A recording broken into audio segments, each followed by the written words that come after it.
Poetry Moment, read by Clarica.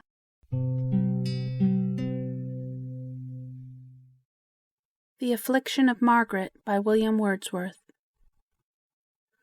Where art thou, my beloved son? Where art thou, worse to me than dead? O find me, prosperous or undone.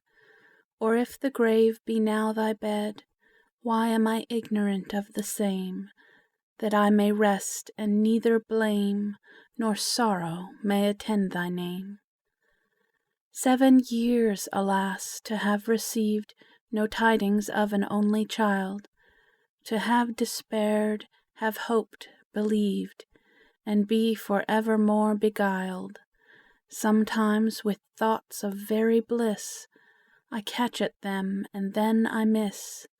Was ever darkness like to this? He was among the prime in worth, an object beauteous to behold. Well born, well bred, I sent him forth, ingenuous, innocent, and bold. If things ensued that wanted grace, as hath been said, they were not base, and never blush was on my face. Ah, little doth the young one dream, when full of play and childish cares, what power is in his wildest scream, heard by his mother unawares. He knows it not, he cannot guess. Years to a mother bring distress, but do not make her love the less. Neglect me, no, I suffered long from that ill thought, and being blind, said pride shall help me in my wrong. Kind mother have I been, as kind as ever breathed, and that is true. I've wet my path with tears like dew, weeping for him when no one knew. My son, if thou be humbled, poor, hopeless of honour and of gain, O do not dread thy mother's door. Think not of me with grief and pain. I now can see with better eyes, and worldly grandeur I despise, and fortune with her gifts and lies.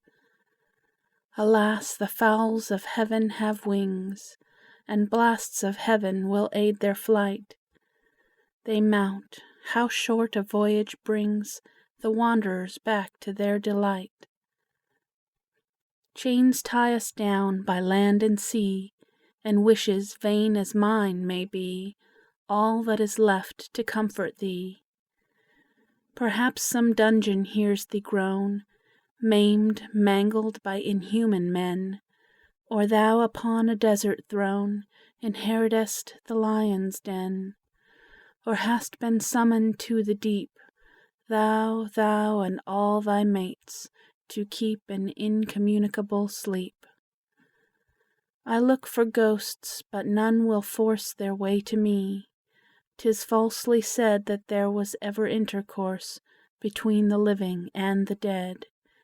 For surely then I should have sight of him I wait for day and night, with love and longings infinite. My apprehensions come in crowds. I dread the rustling of the grass. The very shadows of the clouds have power to shake me as they pass. I question things and do not find one that will answer to my mind, and all the world appears unkind. Beyond participation lie my troubles, and beyond relief. If any chance to heave a sigh, they pity me and not my grief. Then come to me, my son, or send some tidings that my woes may end. I have no other earthly friend.